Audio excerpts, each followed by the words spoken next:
I was lying on the velvet chaise in my sunroom, watching the dust motes dance in a shaft of afternoon light, suspended in that strange, hazy borderland between a nap and deep thought.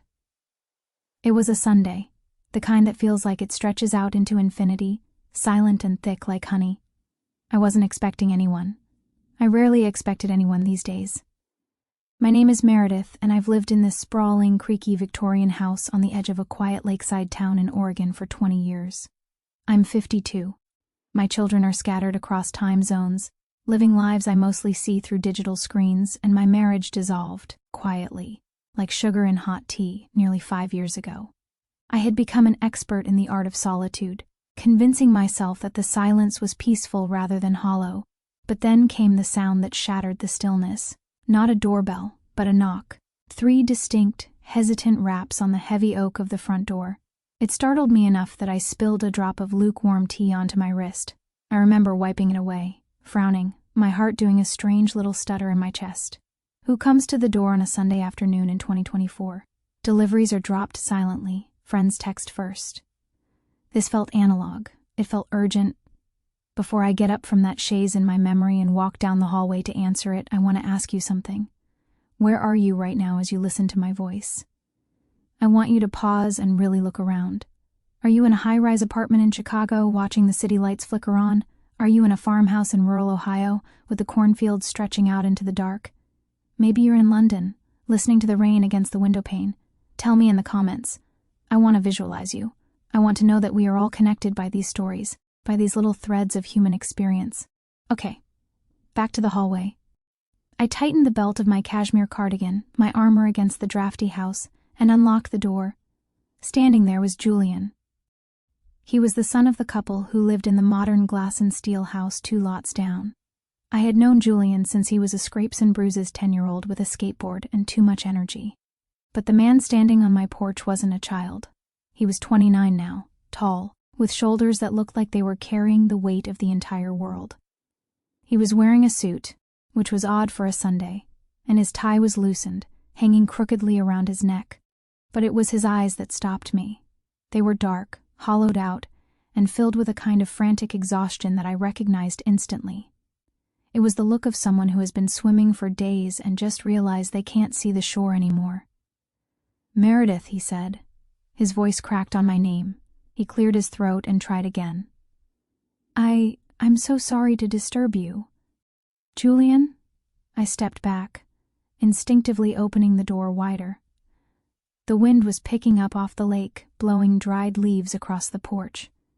"What on earth is wrong? Is it your parents?" He shook his head quickly, a jerky motion. No, they're fine. They're in Europe. It's just me." He looked down at his expensive leather shoes, then back up at me, his expression crumbling slightly. "I saw your light. I was driving past, and I saw the lamp in the window, and I couldn't keep driving. Can I come in? Just for a second?" There was no calculation in his face, only desperation. "Of course," I said, ushering him inside and closing the heavy door against the wind. "Come in out of the cold." The transition from the blustery porch to the stillness of my entryway seemed to disorient him for a moment. He stood on the oriental rug, looking at the framed botanical prints on the walls as if he'd never seen a house before. I watched him, my maternal instincts flaring up, but mixed with something else. Curiosity, perhaps, or a resonance with his obvious pain. "Come into the living room," I said softly. "I was just having tea. I can make a fresh pot." He followed me like a sleepwalker. When we reached the living room, a space filled with overstuffed armchairs, shelves of books, and the soft ticking of a grandfather clock, he sank onto the sofa as if his legs had simply given up. I went to the kitchen, my hands moving through the familiar ritual of filling the kettle, measuring the leaves, finding the good mugs. My mind was racing. Why me? Julian had friends. He had a fiancée, I believed, or at least he did the last time I spoke to his mother. He had a high-powered career as an architect in the city. Why come to the strange divorced lady down the street? When I returned with the tray, he was sitting with his head in his hands, elbows resting on his knees. He looked like a sculpture of despair. I set the tray down on the coffee table. The clink of china against wood made him jump. "Here," I said, pouring a steaming cup of Earl Grey. "Drink this, it's hot." He took the cup, his large hands trembling slightly. "Thank you," he whispered. I sat in the armchair opposite him, tucked my legs under me and waited. I didn't push. I've learned that silence is often the best invitation. After a long minute, he took a sip, the steam fogging up his glasses for a second before he took them off and rubbed his eyes. "I don't know why I'm here," he admitted, his voice rough. "I feel like I'm losing my mind, Meredith." "You look like you haven't slept in a week," I observed gently. 3 days, he corrected. "I'm working on the Hudson project. The deadline is Tuesday. It's the biggest commission of my life. My father's firm is counting on it. My fiancé is planning the engagement party. Everyone is so excited." He let out a bitter, dry laugh. "And I'm sitting in my car, staring at the steering wheel, unable to breathe." "Panic attacks?" I asked. He nodded. "I feel like a fraud. Every line I draw feels wrong. Every decision I make feels like a catastrophe waiting to happen. I drove out here to get away from the city noise, thinking the quiet of the lake would help me focus. But I got to my parents' house, and it was just empty, cold, modern. And I couldn't go inside." He looked up at me then, and the vulnerability in his face was piercing. "Then I saw your house," he said. "This old rambling Victorian that always smells like vanilla and old paper. And I remembered something." "What did you remember?" I asked. "I was 16, he said, a faint smile touching his lips for the first time. "Do you remember? It was the summer I tried to impress that girl by jumping my bike off the pier." I laughed, a genuine sound that seemed to brighten the dim room. "Oh, I remember. You hit the railing instead. You were a mess."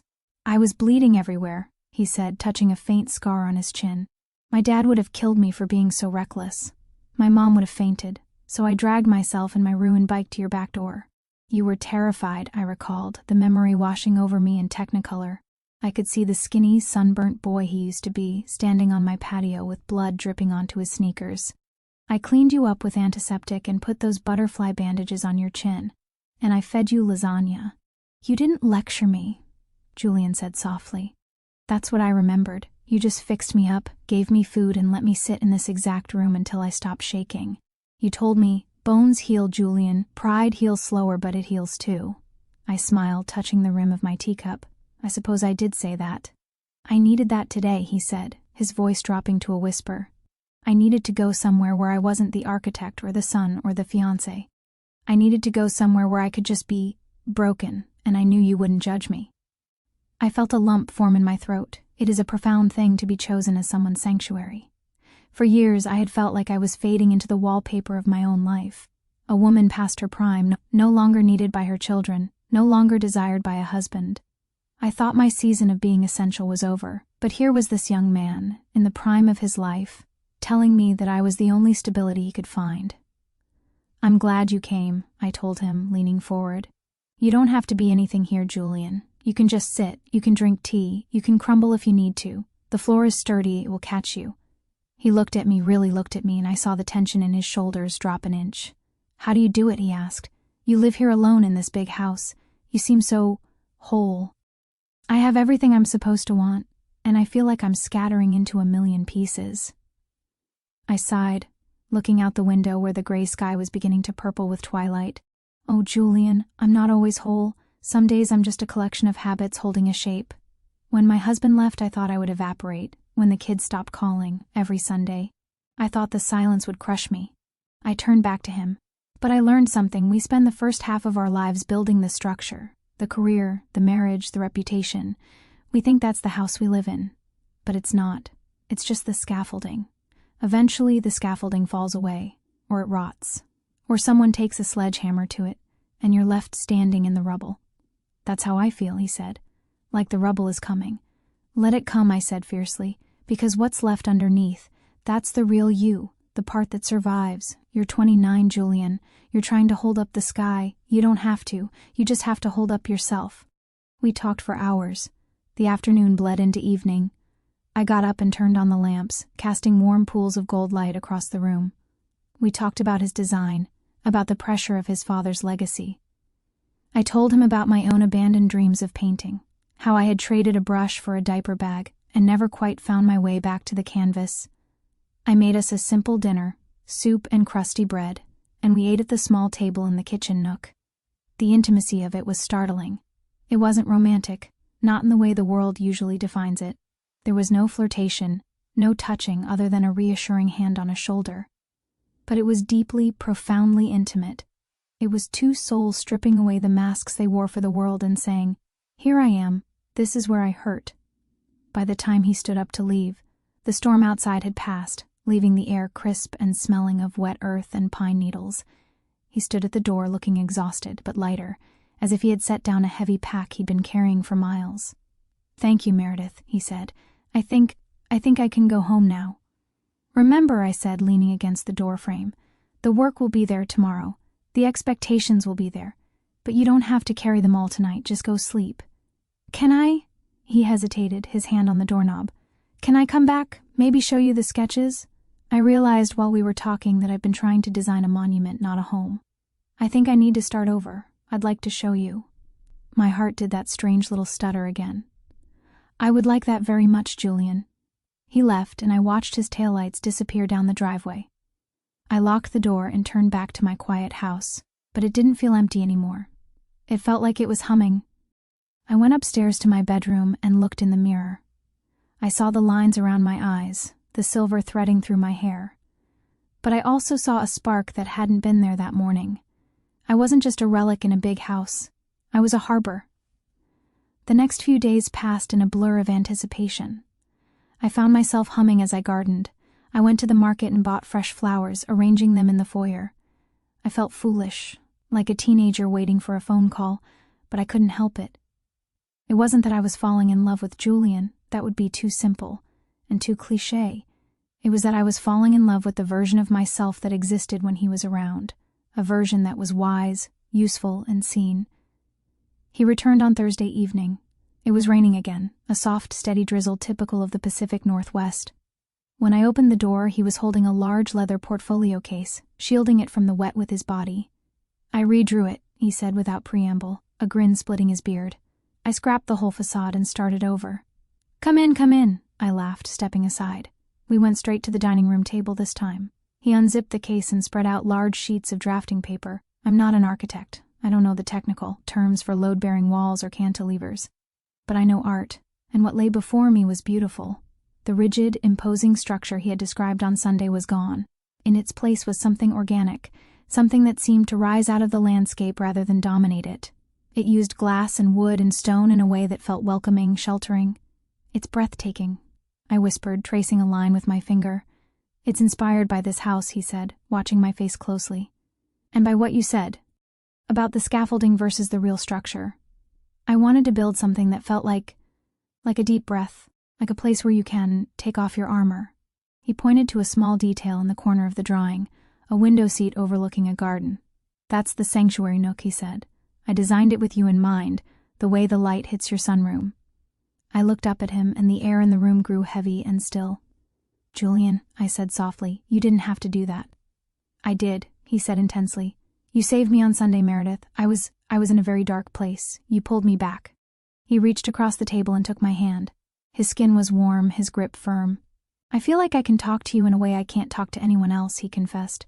"With my fiancé, everything is about the wedding, about the image. With my dad, it's about the firm.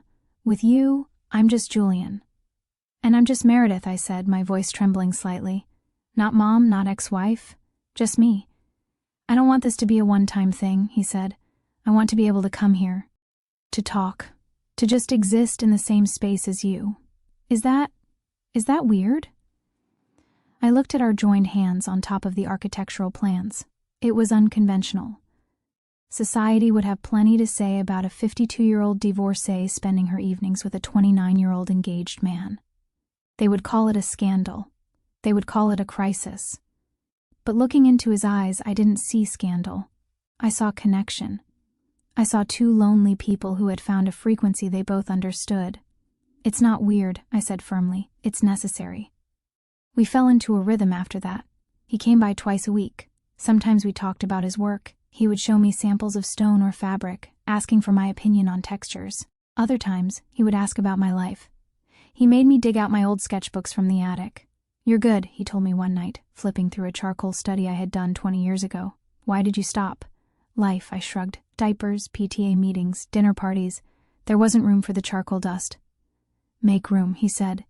He bought me a new set of pastels the next week. One evening in late November, the air was turning bitter cold. We had a fire roaring in the fireplace. Julian was sitting on the rug, leaning against the sofa where I was reading. It was a domestic scene, peaceful and easy. He had been quiet for a long time, staring into the flames. "I broke off the engagement," he said suddenly. I froze.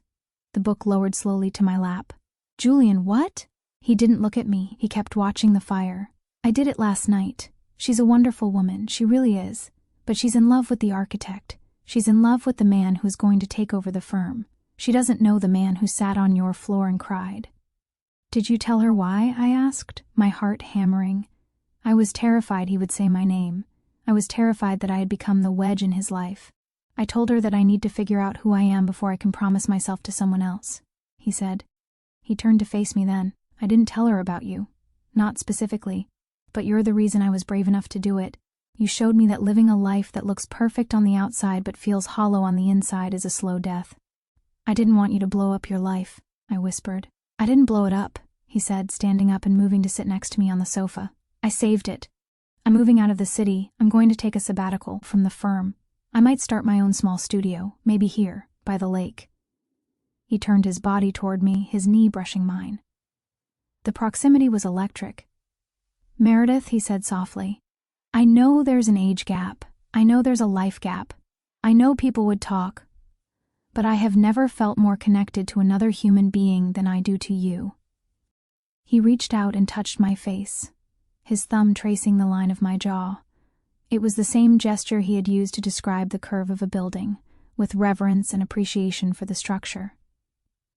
"You are so beautiful," he murmured, "not despite your age, but because of everything you are." I had a choice in that moment. I could pull away. I could play the role of the responsible older mentor. I could tell him he was confused, that he was rebounding, that he needed to find someone his own age. That would be the safe thing to do. That would be the correct thing to do. But I looked at him, this man who saw me when the rest of the world looked right through me, and I realized I was done doing the correct thing. I was done living in the scaffolding. I leaned into his touch. "I thought my story was over," I whispered. "I thought I was just writing the epilogue." "No," he said, leaning closer, his eyes dropping to my lips. "You're just starting the second volume." When he kissed me, it wasn't frantic or desperate like that first Sunday. It was slow. It was deliberate. It was a question and an answer all at once. It tasted of wood smoke and tea and possibility. It was the feeling of coming home after a long, cold journey. We broke apart, breathless, foreheads resting against each other. "I don't know where this goes," I admitted, my hands resting on his chest, feeling the steady thump of his heart. "I don't know what the blueprint looks like." "We don't need a blueprint," Julian said, smiling that smile that reached his eyes. "We'll just build it one brick at a time." That was 6 months ago. Julian rents a small cottage down the road now. He has his own studio. I have my painting corner in the sunroom. The smell of turpentine has replaced the smell of dust. We are together in a way that defies easy labels. We are partners. We are lovers. We are best friends. The neighbors talk. Of course they do. I see the curtains twitch when his truck pulls into my driveway. I see the whispers at the grocery store. But I don't care. I realized something profound that Sunday when he knocked on my door. We spend so much of our lives waiting for permission. Permission to rest. Permission to change. Permission to be happy in a way that doesn't fit the standard model. But no one is going to give you that permission. You have to take it. You have to open the door when it knocks. So, I'm asking you again, sitting there in your living room, or your car, or your kitchen. What are you waiting for permission to do? What part of yourself have you locked away in the attic because you think it's too late, or too messy, or too strange? Take it from me, Meredith, the woman who thought she was invisible until she opened her front door. It is never too late to be seen. It is never too late to start the second volume of your life. Listen to the knock. Open the door. You never know who might be standing there, waiting to remind you of who you really are. And if you're ever in a small town in Oregon, and you see a house with a light burning in the window and a man and a woman laughing over drafting paper and charcoal sketches, give a little wave. We'll wave back. This is Meredith, signing off from the house by the lake. Good night, and keep your light on.